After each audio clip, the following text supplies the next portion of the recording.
All righty, we are on item 5. Robin, we'll turn it over to you. Thank you. With me today is Anela Hanohano Kerr, our budget officer. So I just wanted to make sure that I acknowledged her so that she can help me with details that you might need a response to. So I have just a few slides. This is the final reading of our proposed budget for fiscal year 17-18. What we've started off with here is just a reminder that the budget is aligned to our strategic priorities, both as a part of the budget change proposals included, as well as the staffing and resource allocation. So again, we've aligned our asks with both the strategic initiatives and the risk mitigation strategies that we need to maintain a sound retirement system for our members. In terms of the overview, this is an ask for a $262 million budget. We have requested, that's a 3% increase over fiscal year 16-17. It's an addition of 41 staff as a result of budget change proposals. In addition to the budget change proposals, most of the increase is associated with either actual or planned increases in salaries and benefits, numbers of which we have received from the Department of Finance, so we've incorporated that in these numbers. The next slide really highlights those differences. You can see that the BCP increases and the merit increases that we're projecting have increased salaries and benefits by 12%.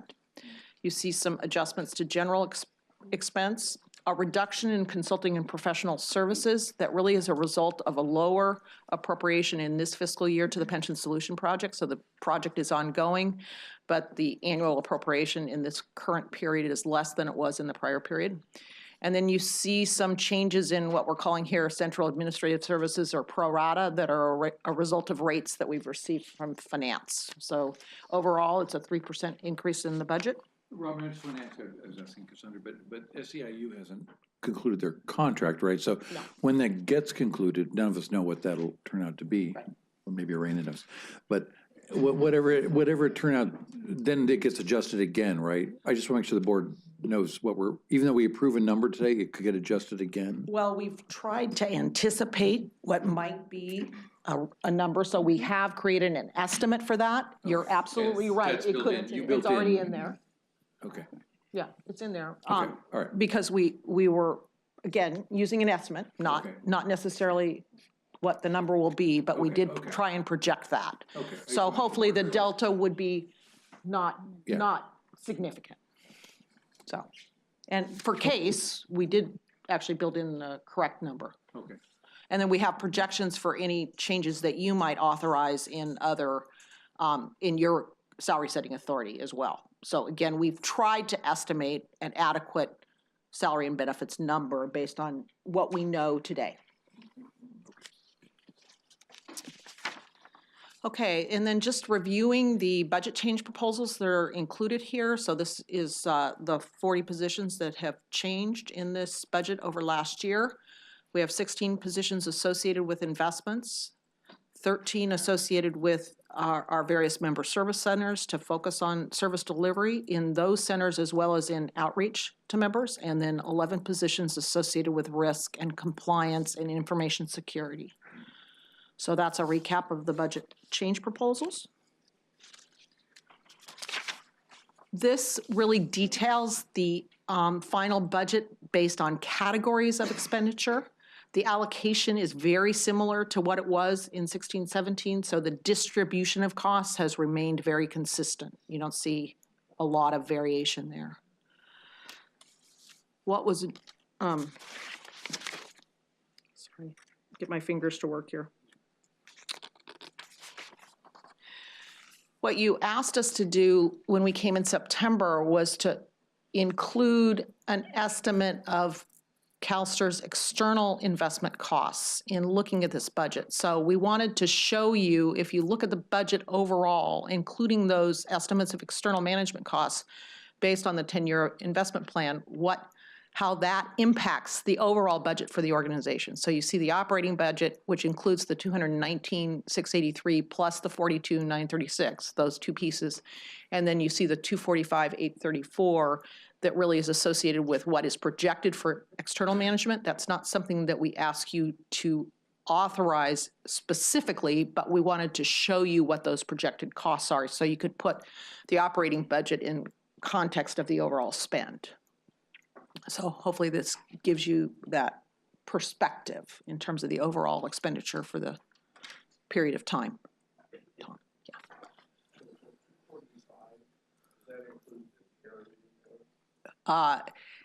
In terms of carried interest, no, no. It is really the actual. Because it doesn't flow through our books? No, Okay. it does not. It includes the expenses we pay out of the portfolios themselves, but not what's baked in the return. Good point.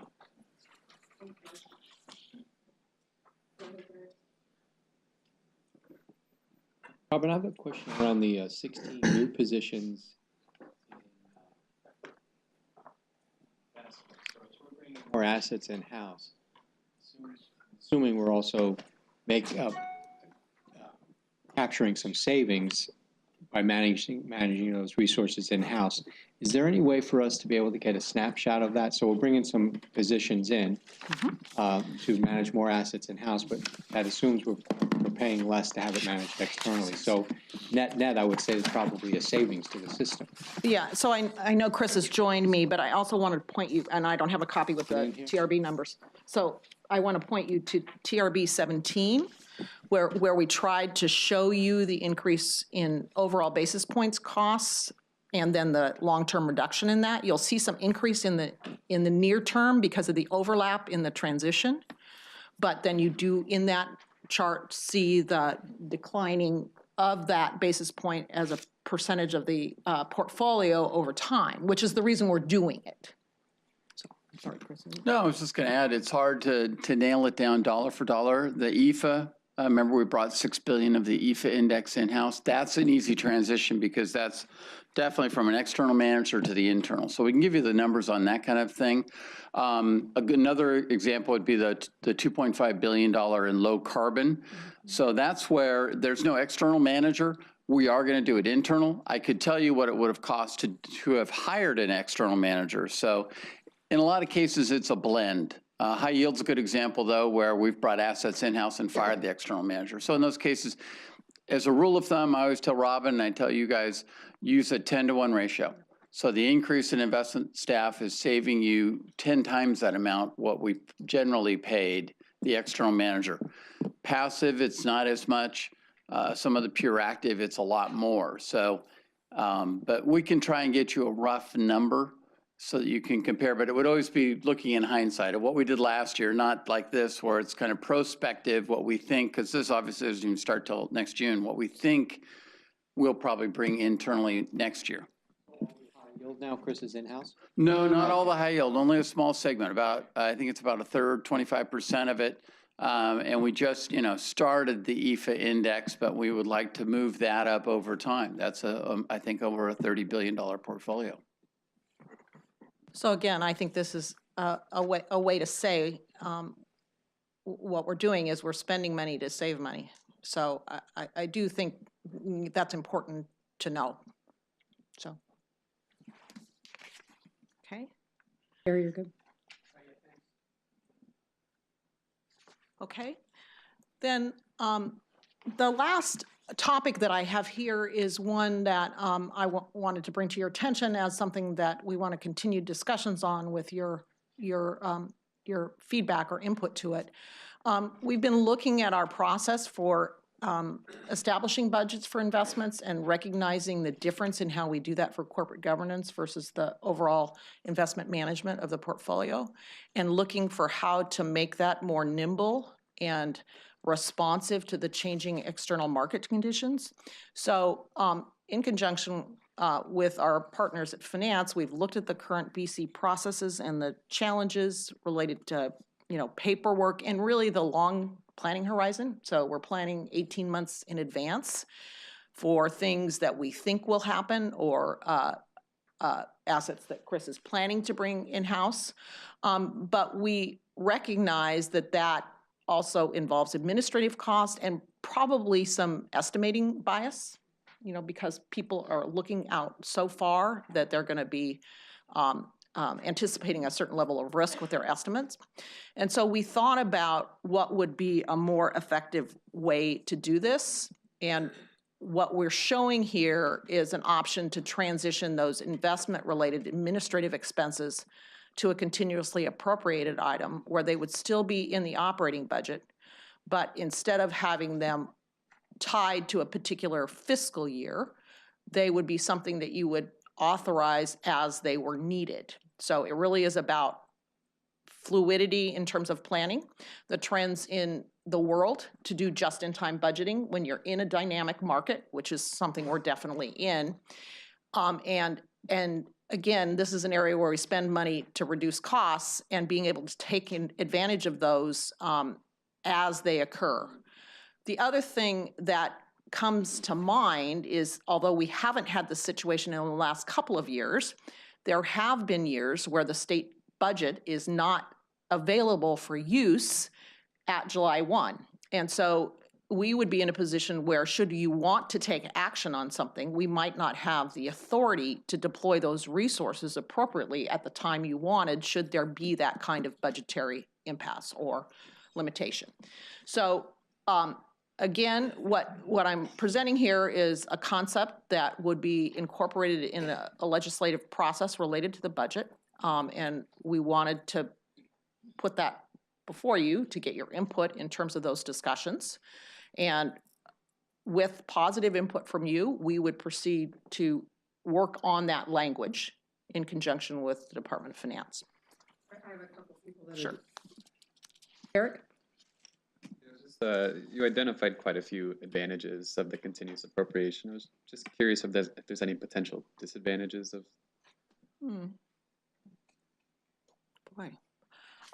Well, I guess I've thought a lot about People that work at the state over here. Well, I guess I do have a response to that. Thank you. It was a very good question. I think one could wonder about transparency, but I actually think this process is more transparent than an annual budget process because we come before you in a very detailed way and present our asks and then incorporate those asks both in September and November. So we have a dialogue with you and an opportunity for public comment. So that's my thought on what might be viewed as a non-positive attribute for this. Eric, I would just add, CalPERS already has this for their entire budget. They've always been continuously appropriated. There have been times where people have threatened us about our investments to haul us in. I know past budget hearings, they brought up, why didn't we invest with particular people? That hasn't gone on in probably a decade, which is fortunate, but the budget becomes a purse string to be able to do that by certain legislative people on the budget committees. So even though that's your authority and your decision, they have some power by doing that.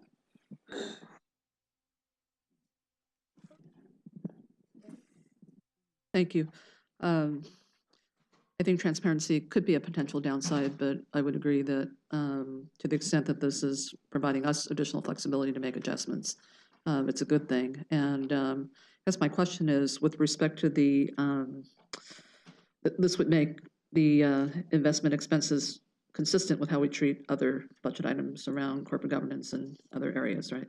Right. So it would make that handled consistently. So in terms of providing additional flexibility to the board, if we have to make mid-year adjustments, would that actually come before the board? Yes, and it has in the past related to corporate governance. So there are examples of that where we have anticipated certain requirements, and then as the year unfolds, we've needed to make adjustments. And so there have been presentations in February and in April that I remember. So to the extent that my synapses recall that.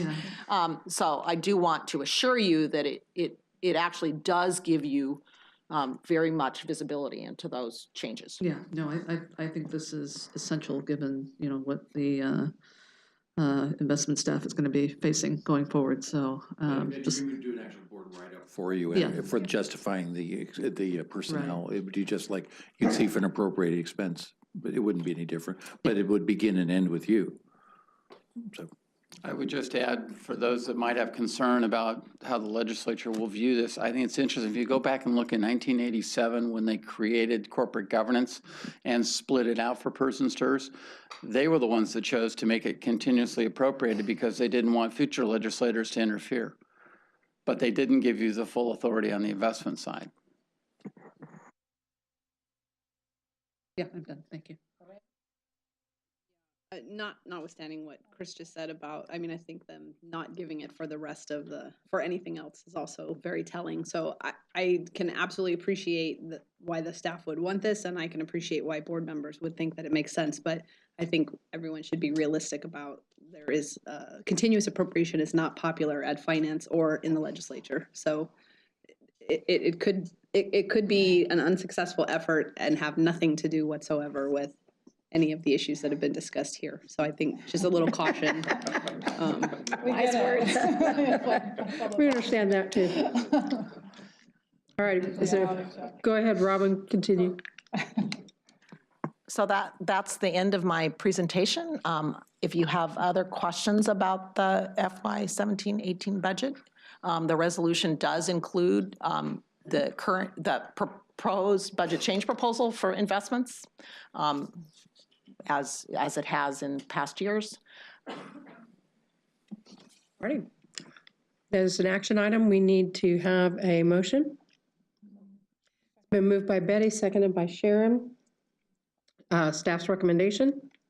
Yes, so there's a resolution attached, which is really related to the authority to spend that will move forward as a part of the governor's budget. And then really what we're asking you for is direction to continue to pursue the changes in the continuous appropriation, and obviously we'll go through the process.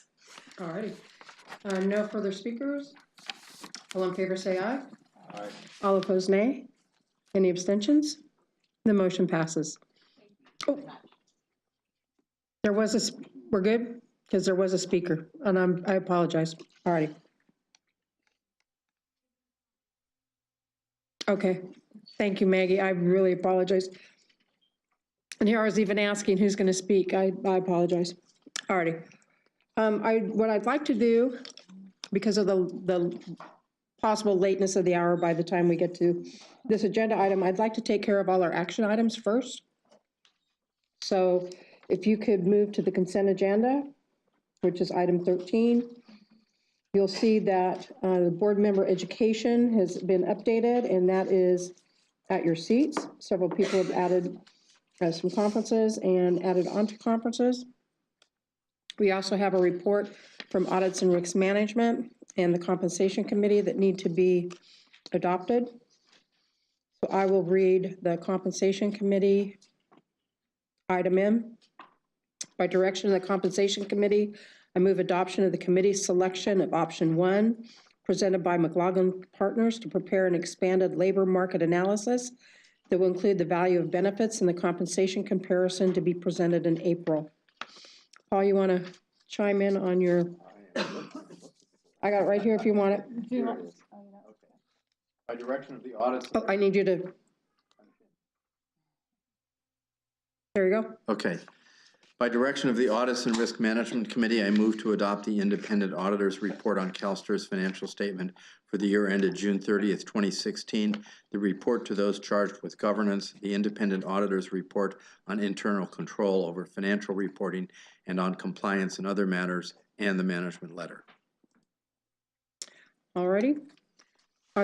Is there anyone that would like to pull any of the consent item reports? The other reports will be included. They've been printed up, and we'll include those in our minutes. Is there anyone that wants to pull any of the items on consent?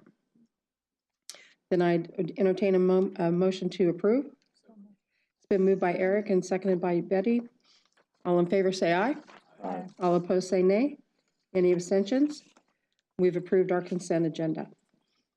And moving back then to our regular agenda, we will go to item 6. Jack, that's the Chief Executive Officer's report, not Chief Investment. Thank you. And I'll do this quickly so that we can get to our actuarial items today, which are so important.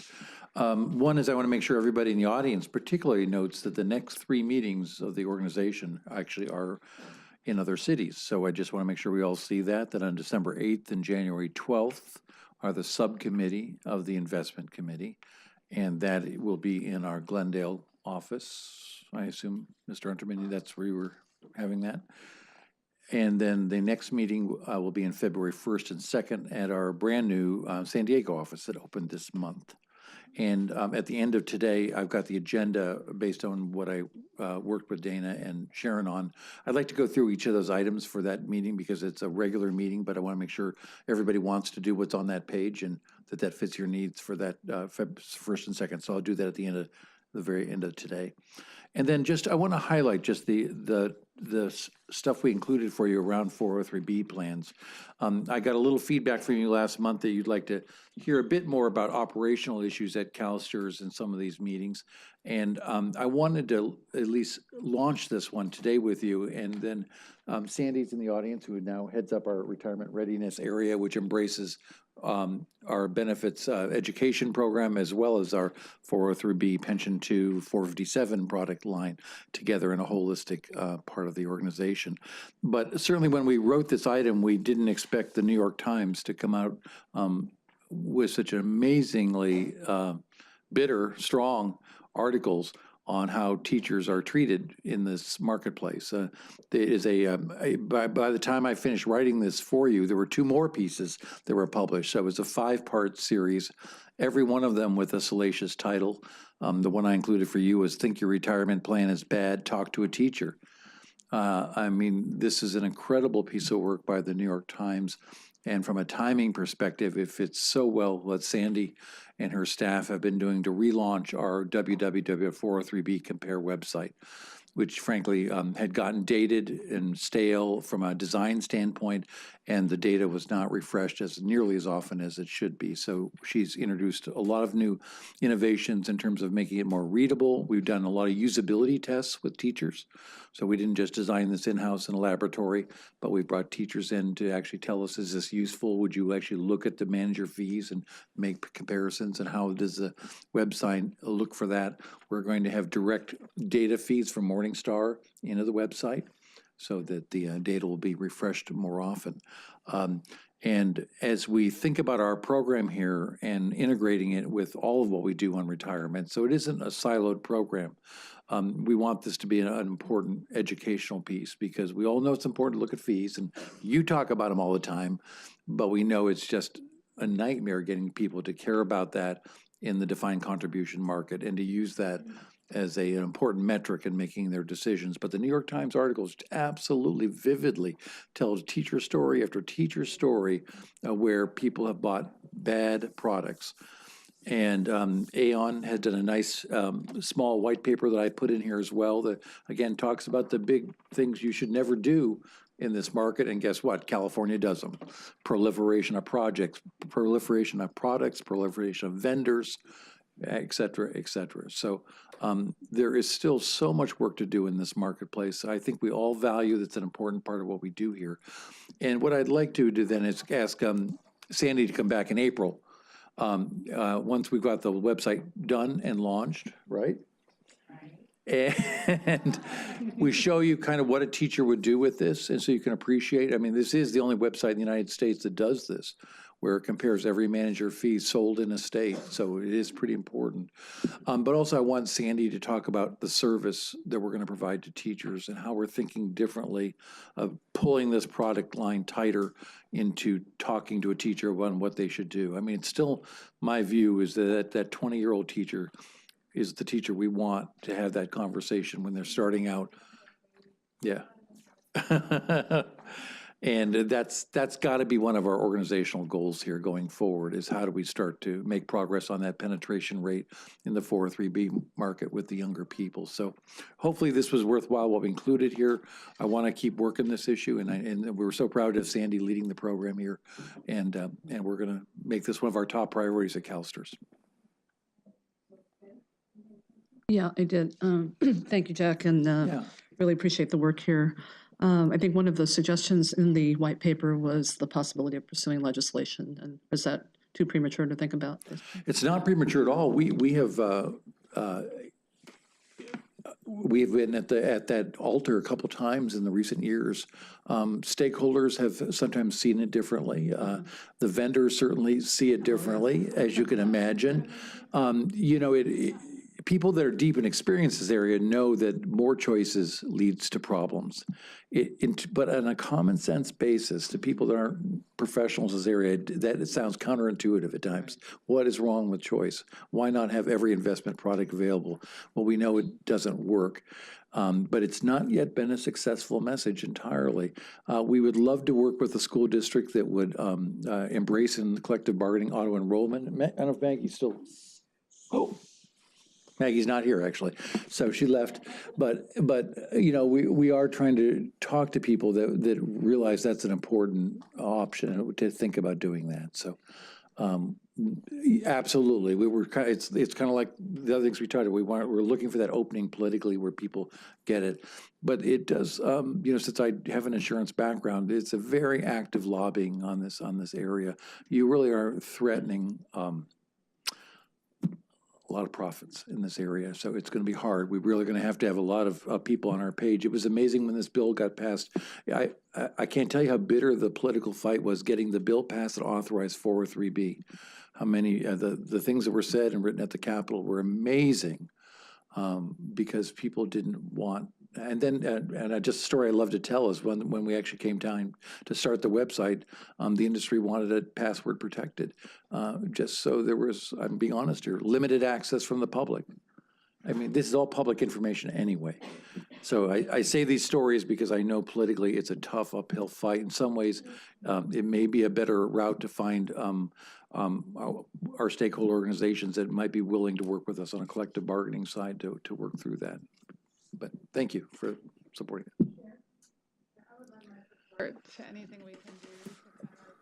We refer to it in LA as the wild, wild west. It just seems like, there's just vendors that come all over our districts. I know Santa Monica, LA, that offer pizza, steak dinner, whatever it is. And I think, I just know from my perspective, I don't hear, every other week I hear a story from a teacher in one of these articles about how 30 years ago they got some annuity that's, 3% fees or something like that. And I'm just so tired of hearing these stories because this is all lost retirement, savings for our members. And I'm really happy to, Sandy, the work you're doing, I'm really happy we're beefing up this area because I think it's just this sleeping giant. I think it's an area that people have been so, it makes me crazy when I hear about how many teachers in California are kind of getting are being sold something. And I always tell faculty, like, you should purchase, you should purchase a retirement supplement, not get it sold to you. And that's kind of what's happening in California. And to me, it's a real travesty. There's a lot of just deception. And so anything that we can do from the CalSTRS end, and obviously a lot of us have relationships with stakeholders, I would love to see something significant move in this direction because to me, it's just been this area that's been very sort of unregulated for so long. And I just think that the working people are the ones that are getting hurt. And so the simple title of one of the installments, an annuity for the teacher and the broker. Is that not a perfect title? Harry? Taking a risk of walking into the middle of this conversation, but I gathered I know what this topic is all about. It's an absolute disgrace how teachers are being taken advantage of by people in the industry. Now, I'm sure there are people who are well-intended and have the educator's best interest at heart. But it's been widely documented. We've talked about it for a long time here. Our mission is to ensure this retirement security and trust of California's educators. We know that the California CalSTRS pension is an adequate pension, but in and of itself, it's not sufficient to maintain the quality of life for California's educators. We know that our educators need to be saving more earlier and for that to compound over time for them to maintain that quality of life into retirement. Those are facts.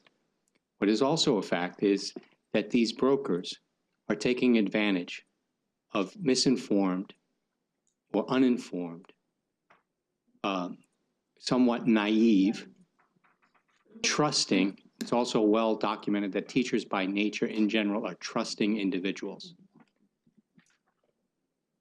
So I think it's absolute travesty that this is taking place and that it's taking place on school district property.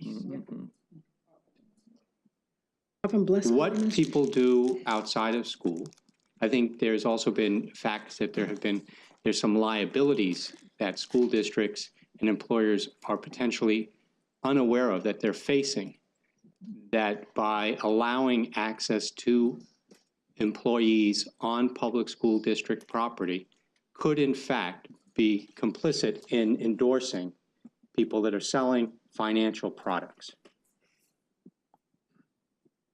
We all have a responsibility of understanding and obligations around decisions we make. I would like to see us pursue working with the appropriate stakeholders and or a legislative track where we sponsor legislation in California that bans these financial advisors from soliciting and selling financial products on public school district property. So that would be the line. Grants listing. That would be the line, Mr. Boykin, that we would be looking to, and if there's anyone that can do this, I know Mr. Boykin can, He's got the resume for this. He does. All kidding aside, it's a very serious matter because we know what the facts are. So I'll allow staff, but I want to direct some conversation around sponsored legislation. And I realize there will be tremendous pushback about this. And I'll allow people that are more knowledgeable in drafting the legislation. I want this to be wrapped around our core mission of ensuring the trust and financial security of California's educators.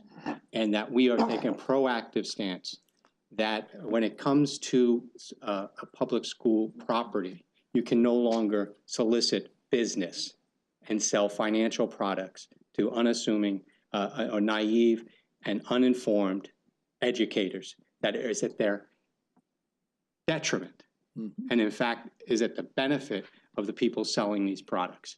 And doesn't say to the industry you can't have these products anymore, just says you cannot sell them on school district property.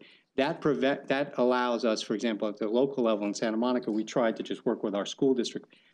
But why don't we just have a policy across the state? Why don't we sponsor this legislation? We don't say it's illegal. You want to sell these products? Great. You have a responsibility to understand what you're buying and what you're selling and what you're paying for. But you're not going to do it on school district property anymore. And the school districts could be a natural, school boards association and the administration, school district administrations could in fact be a natural ally, because the reality is they are potentially putting themselves, not knowingly, but implicitly being complicit to allowing access of these vendors onto school district properties. And often they will sponsor school district events, back to school events, and they'll pay for things, which is kind of how business works. But we shouldn't allow this in schools in California. It's hurting our educators. Thank So you. I would direct the staff to explore a legislative approach to a resolution. Thank you for. I thought you left. You to keep the secret. Oh. I don't want to be a target yet. Oh. Maggie Ellis, Liaison, California Teachers Association. I saw you back there. As past chair of the retirement committee, Harry speaks very knowledgeably of what we have tried to do legislation-wise in terms of limiting vendors in the state or putting some sort of controls. We still want access, but I don't want the expensive pizza in my lunchroom anymore. As a retirement committee, we have offered to a lot of the locals the examples of board policy. In Elk Grove, we have worked together with all labor units and our board to have a policy that does not allow vendors on school grounds during school hours. You have to leave the school during lunch if you want to go do it, but they're not allowed. And that's changed the environment completely, because no longer are you feeling rushed to make a decision during your 40-minute duty-free lunch to sign up or have them come to your home afterwards. So I encourage that kind of thought process. We would love to partner with CalSTRS on any legislation that helps protect our members. And I want to give a big kudos to our CalSTRS staff, because the financial awareness series that has been put together, and I've had it out in Elk Grove as many times as I can possibly get it, has been well received and very well attended. So having that education piece, along with helping them to understand they need to be a little more active in saving for retirement. We'll see how that goes further. I'll keep you posted. It's definitely a goal that we have as an organization, and I know you share in that interest with us. So ditto on all the conversation. Thank you. Just also, just on the litigation front, I mean, if you follow the 401k market, there has been growing litigation around against employers who have not been attentive to their fiduciary responsibilities around fee structures. And I was just reading an article now that people are starting, lawyers are looking now at that 403b market as well. So this is heating up, you can tell, of some awareness that something's wrong in this marketplace of ours. So you can see from all angles in what we're doing. So we will continue. Last thing I was going to mention, I already kind of acknowledged Grant there, but I wanted to formally welcome Grant Boynton to our staff. Not to say, yeah. I didn't want to just assign him a new project on the spot, but yeah, like we just did. Okay, we did. Yeah, yeah. As a former But board member, he can. we are so enthused to have Grant here because he brings such a great resume for the organization. It's a hard position to fill and find the right people. A lot of people do public affairs work and communication work, but it isn't always in our court. And Grant's experience, not just at the treasurer's office, but at CalPERS as well, really brings him with that substantive knowledge, but also the dynamics of working in a complex public environment, which not everybody has that last piece that knows, you know the facts and the tasks, but how do you make that actually effective in this kind of environment? And I'm so confident he'll do a great job with us. So glad to have you. And that's all I had. Thank you. Then moving into the review of our funding levels and risks, item number 7. Hi, Rick. Hi, David. Good. How are the two of you?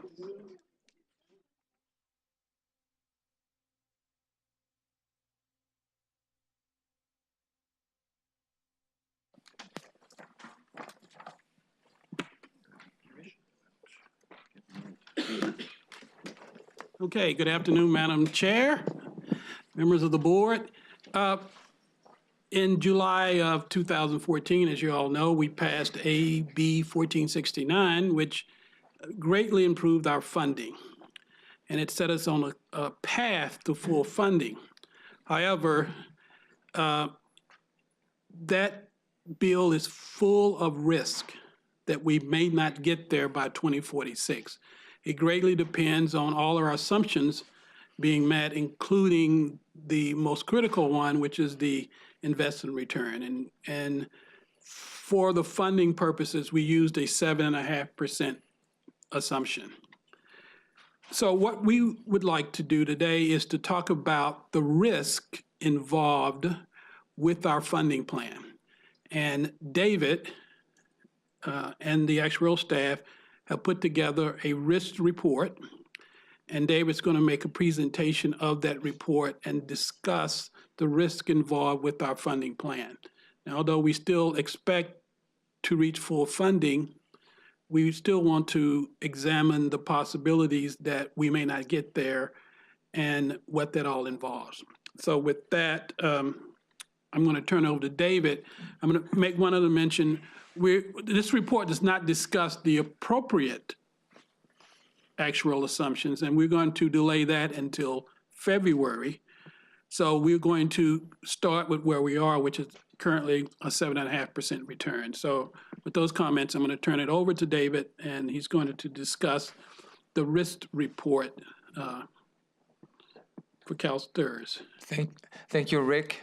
Good afternoon, everyone. Before I start, I just would like to remind you, for those of you that were here, I think back in November of 14, about 2 years ago, after the funding plan was passed, you had a presentation in front of you by Milliman, and Mark Ullman from Milliman mentioned to you that, I think he said that explaining the funding plan to you was one of the most difficult tasks he's ever had because of the complexity in the funding plan. And I just want to repeat this again because some of that complexity will show a few times in the presentation we have today. So feel free to stop us at any time if you have any questions. But if there were 2-3 messages you want to take out of our presentation today, is we have to make sure we don't lose sight of the fact that we are much stronger our system is much stronger financially today than it was before the passage of AB 1469. So we're going to show that throughout our presentation, but we have to keep that in mind.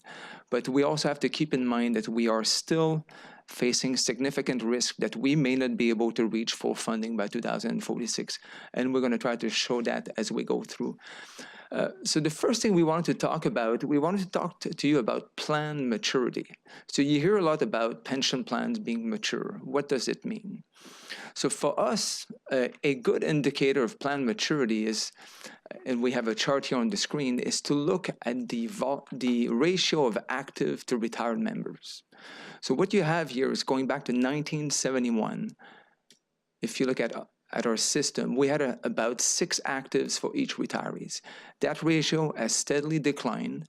We're now at about 1.5 ratio. So this is what we mean by having a more mature system. As your ratio of active to retirees get closer to each other, you have a more mature system. One of the number one contributors to this was the retirement of the baby boomers, but also the fact our teachers are living longer and longer is also contributing to that ratio being lower than it would have been otherwise. And we are not alone in this. What we've put together here is a chart comparing, and we could only gather data up to 2001, but our system compared to other pension systems in the US, all systems and systems for teachers only, you can see we're all on the same trajectory. All retirement systems are seeing a decline in the ratio of active to retirees. And going forward, we see that ratio to continue to decline, and it's going to get really close to a 1-to-1 ratio. Now, this could go up or down depending. We've assumed that the number of teachers in California would remain the same. If somehow it were to increase or decrease, you would see that line go up or down. But you can kind of see that we have yet to reach our full maturity point. And one of the first implications of having a mature system, you can see it when you look at your cash flows. And this is what we're showing you here. It was mentioned yesterday that we have about $5 to $6 billion in negative cash flows today. So on this chart here, you see the red line are the benefits that we project to pay over the next 40 years. And then you have bar charts that show you our sources of income from contributions, members, employers, and the state. And you can see we have a gap of about $5-6 billion today.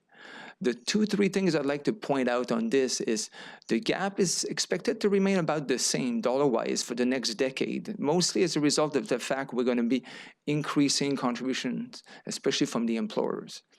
But then that gap is going to start to widen, and then you see a gap of about $40 billion 40 years from now. Now, 40 billion may seem like a lot, but I just want, if you put it in inflation-adjusted dollars, you're talking about $12 billion in today's dollar. So you can see if you look at what we have today, it's going to double in today's dollar. But the other thing you want to keep in mind is how big that gap is as a percentage of our assets in the portfolio.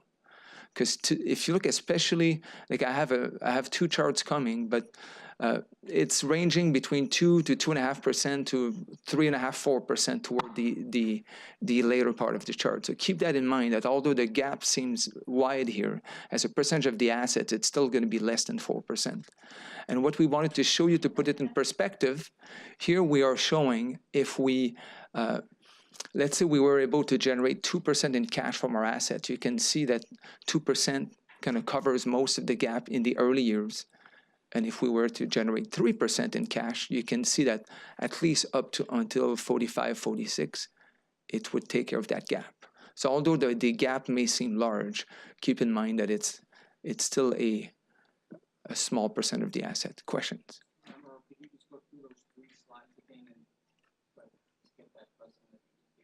Yes. Yes. So basically, so today, we have contributions coming in and benefits being paid. And we have a gap of we pay in benefits about $5 to $6 billion more. Right. And as you can see here, that gap is going to increase every single year into the future. Where I lost you, Mr. Lamoureux, where I need you to go over that little lesson that I got was the gap between the assets under management as a percentage of that aspect is what. Correct. So if you look. And then as the cash grows, 1%, 2%, 3%, the gap closes? Yeah, so if you look historically, so you hear a lot about as pension plans enter into a negative cash flow territory, that plans are going to have to sell assets to make that gap. Okay, so if you look at us historically, we do generate cash from investments in the form of coupons, dividends, rents on our real estate portfolios. And if you look historically, we've generated cash about 2.7% of our assets. Okay, so what we're trying to show here is that if we were to generate in the future 2% of our assets in cash from dividends, from coupons, we would be able, at least for the next 10, 15, almost 20 years, make up that gap. If on the next chart here, we're showing you what if the income generated by investment was 3% of our assets. So you can see if we were able to generate 3% of the assets, that would take care of that gap until 45, 46. In other words, you take the contributions into the system, Yes. plus the cash that's generated through coupons, dividends, real estate, that generates closes the gap between correct. what's paid in benefits and what's contributed in. That's correct. Got it. Thank you. I was just going to add, obviously, I don't go nearly this far. I only go out 10 years in the 10-year business plan on the July. It's in the July item, so out to 2026. And we have that cash flow factored in. I wish it was that neat in terms of money in and money out in the dividends, but obviously the dividends immediately get reinvested. They get plowed right back into the index. Otherwise, you'd have index slippage. So what we look at is the dividend incomes and capital gains.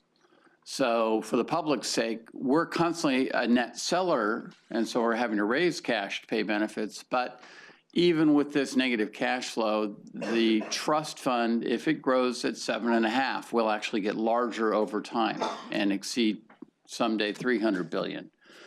But you'll have an increasing challenge of making sure you have enough liquidity and cash on hand to pay that cash flow.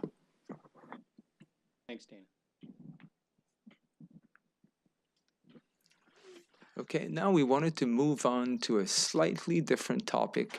It's something that is been included in the valuation report every year. I don't think it's ever been brought to the board or focused on. It's something we call asset volatility ratios. We were trying to find, it's a way to basically, it provides a good indicator of how much contribution volatility plan sponsors may be facing if investment return don't meet the assumption. So generally what you do is you compare how much money you have in the fund to the payroll of the active members. And the greater that number is, generally it means that you will be facing greater contribution volatility. And what we have here is a chart showing you the history of what our ratios have been at CalSTRS. Back in 1975, we had assets about equal to the payroll of the teachers. And if you look at this chart and you think back to the chart of the active to the retiree ratios we showed you, those charts generally go in opposite direction. As your ratio of active to retirees drop, you're going to tend to see an increase in that volatility ratio. Now, there's nothing wrong per se in having a high volatility ratio. It's just an indication that you have more money in the plan. It's an indication that you're a more mature system. Today, our ratio is at about 6. And we actually expect that ratio to go above 9 over the next 30 years, driven mostly by two things. The number one thing will be, our goal is to reach full funding. Today, we're at about 65% funded. As we accumulate more assets and get closer and closer to reach full funding, that ratio is going to increase. And then you have the fact that as we have more, as our ratio of active to retirees is going to continue to drop, we're going to see that ratio go up as well. But the main point we want to make here is we want everyone to understand that when you accumulate more assets in your plan, especially when you have a lot of retirees in your plan, like we do now, here we have a chart showing you what would be the impact on contribution requirements if we were to have what we call a 10% investment loss. And for us as actuaries, what we see as a 10% investment loss is when we missed our assumed return by 10%. So we're talking about a negative 2.5% return. And to put it in perspective, we've had a return of negative 2.5 or worse 4 times in the last 20 years. So it's not like it's an unlikely event. Like it's happened on average every 5 years. So the bar on the left here with a ratio of 1, this is where we were in 1975. If we had an investment loss of 10% in 1975, to fund that shortfall that was created from the loss over 30 years, it would have required only a 0.5% of payroll increase in contribution requirement. Today, if that same loss occurs, we're talking about a 3% of payroll increase. And in about 20 years from now, when we accumulate more assets in the fund, we are looking at almost a 5% of payroll increase in rate. Again, same investment loss, but we have to understand that as we go along, those investment losses will impact the system more and will impact contribution requirement more. And the reason why this is important, because so for the first time next year, as a board, you'll be setting the state contribution rate, but you have limited ability to adjust that rate. And if you recall, for the state, there's a limit of 0.5% of payroll on the annual adjustment. But if an event occurs that would result in a contribution requirement to go up by 5%, that would take you 10 years before you reach the appropriate level. So this is why, as these volatility ratios go up, it may increase the risk if we don't meet our investment return. It may increase the risk that we may not be fully funded by 2046. Okay? Yes. So when you think about a 12% investment loss, negative 4.5% return. Correct. So do those numbers, the 6 and 9, then become 12 and 18 under those scenarios? What happens to those numbers? No, those numbers 1, 6, and 9 here, those are the volatility ratios, basically a reflection of how much assets you have in the fund. So it's almost so the first bar is kind of a picture of where we were in 1975. Okay, we had the assets in our plan were about equal to the size of our payroll. So if we had a 10% loss that year, it would have required if funded over 30 years, the contribution requirement to make up that loss would have been 0.5% of payroll. The bar with the 6 above, that's today. We have a ratio of about 6. So our assets are about 6 times payroll today. So if we have the loss today, we're talking about a 3% of payroll each year for 30 years. That's the contribution requirement needed to fund that investment loss. And in about 20 years' time from now, when we have a ratio of about 9, we're talking about a 5% of payroll increase in contribution rate. So this is to illustrate how volatility, same investment loss is going to mean a different contribution requirement in the future than it does today. And today it means a greater contribution requirement than it did 30 years ago. For your, although some people may find this simple, I find it somewhat complicated, but you're taking what to me is complicated concepts and presenting them to me in a way that's understandable. and tangible, so thank you. You're welcome. And a different way to put it too, I know that I had a discussion with Dana on Tuesday on this. Sometime to help see this, just think about it as an individual. You're 25 years old and you're starting to save for retirement and you've just put your first $100 in your 401k and you lose 10%. You've lost $10. If you need to make it up, it's going to be easier for you as an individual to make up the $10. Now, if you're 65 and you've got $300,000 in your account, you've just lost $30,000. That could be half of your income that you have to make up. This is kind of the similar situation we have here. Okay. Good. Now, if you thought this was complicated, now we're gonna. Oh, sorry. I'll go back. Yes, Erin. Thank you. So the board, we have the ability to raise the state rate by 0.5% annually, right? So what about the employer rates? That's still some time out before we have the ability So to. 2020, in the spring of 21, you'll be setting it for the employer for the first time for fiscal year 21-22. Okay. And the employers, when the board adjusts the rate, 1% is the maximum increase or decrease that we can apply to that rate. Okay. But the employers also have a cap.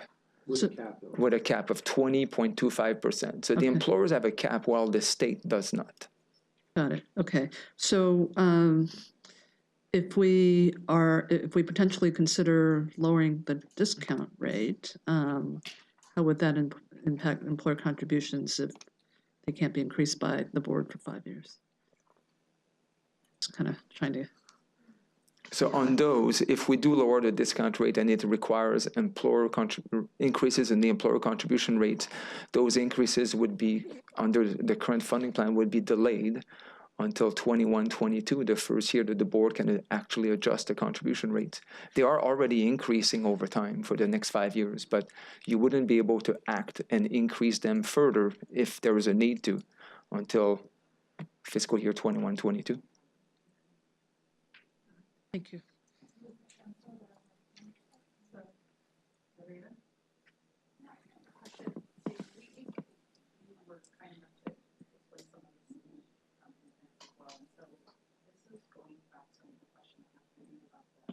Statement that the plan has more volatility than in 1975. I still have a hard time understanding why we do everything the same, knowing that there is more volatility as the plan matures. So the plan matures because, and the effect of that is there's more volatility because we have the denominator of the payroll gets smaller. But we don't change our investment strategy. We don't do anything to be more conservative, recognizing that the volatility is inherent in the program design. So, I'm not asking you to give us investment advice, but I'm trying to understand philosophically why we have a system that is getting more volatile, and yet we do nothing to change the fundamental structure. Because in your example of the 401k, if I was 65 and had $300,000, wouldn't I move my $300,000 into more safe investments at that age to avoid the large loss that I couldn't make up? So that's the part. It's like a fundamental confusion I have about our system right now based on this risk report. And I would like guidance from anyone who could help me understand And again, how we got here. I can say I'm not here to provide investment advice, Yeah. but I started at CalSTRS in the summer of 15 as the asset allocation process was going on, and what I witnessed, at least from when I saw it, is the board attempting to reduce volatility with the adoption of the risk mitigation strategies. But that's my comment on this front.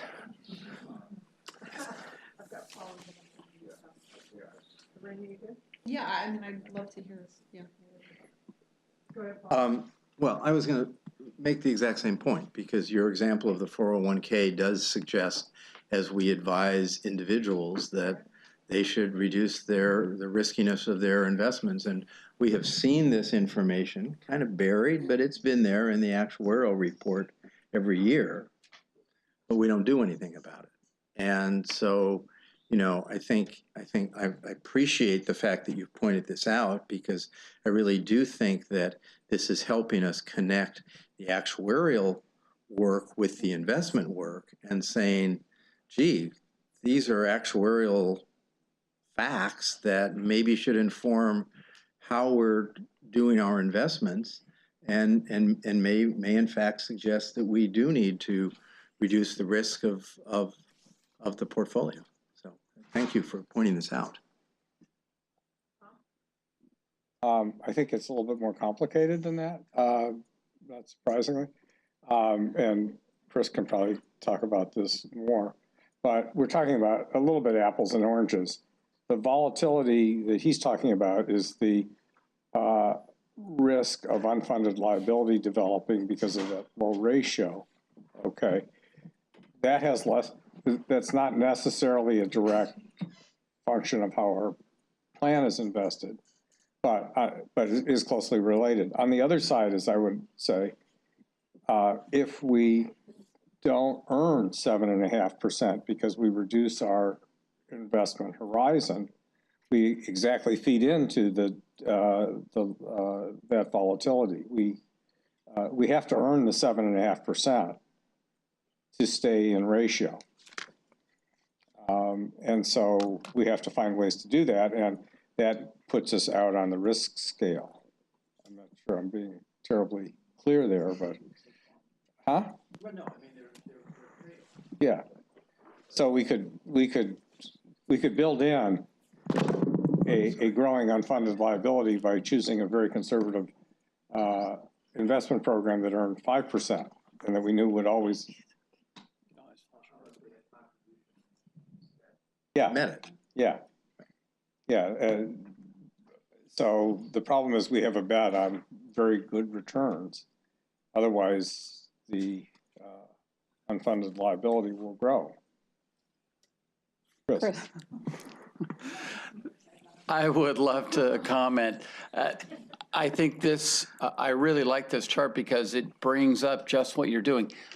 It means that as a plan gets more mature, it needs to have a more robust discussion all the time because volatility matters. Think of it just the simple fact that when you have a really small portfolio and a small sum, volatility hurts, but you're not, the absolute dollar amount is not that significant. But when you're suddenly very mature, a little bit long in the tooth and old in age, but you've got a huge portfolio, that 5 to 10% loss is a much bigger dollar amount. And in theory, you have a shorter period of time to recover from it. So it just means that I think the asset liability study has to be just that, an asset and a liability study now more than ever. And as we get into those debates about portfolio volatility and thinking about volatile asset classes, we have to really think about the correlations and how volatility has a more profound effect as we get older as a plan. So it's going to take more work every time we do the asset allocation study. And again, it's a selling point of why we want to link it with your experience study. Experience study and the asset liability have to be in the same schedule and linked together so that we're dealing with this issue and thinking about it as we put this portfolio together. Chris, don't you think to a certain extent that we've been trying to deal with that through some of the decisions we've already made through the investment committee?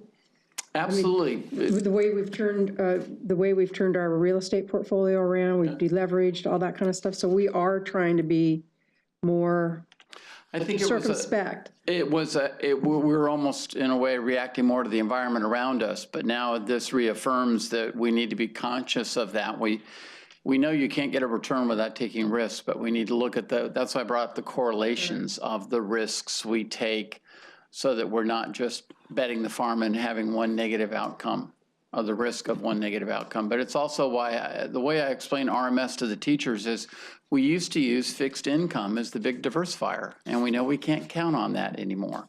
So now we're going to have to use other things to help diversify us and other sources of return maybe than just public stocks all the time. And this is going to bring that point up.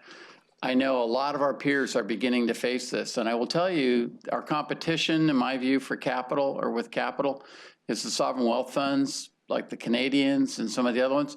They don't have this problem. because they're just starting, and so they think their liabilities are 50 years out. And for us, our liabilities are right here with us. So it does change our dynamic.